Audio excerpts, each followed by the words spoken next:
شعر بهانه چیست نام خلق یک اشاره هایی هست به آن دزدها و قلاب ها و همات هایی که هستند و اشاره به چیزهای دیگر که در جریان خواندن شما میفهمید.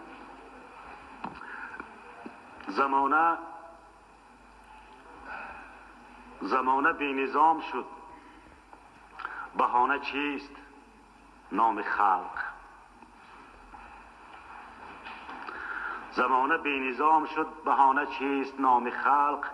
حلال ها حرام شد، بهانه چیست نام خلق.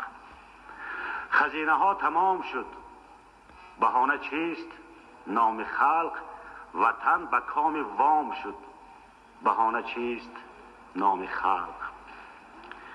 چه شانه ها چه فانه ها، چه دام ها چه دانه ها، که پر شد از جنازه ها همین نه یک سغانه ها. که بوی مرده بشنوی ز حوض و رودخانه ها، قیام ازدحام شد، بهانه چیست نام خلق. خدا بگیرد این چنین زمان بی زمینه را، که در زمین سینه ها بکاشت تخم کینه را.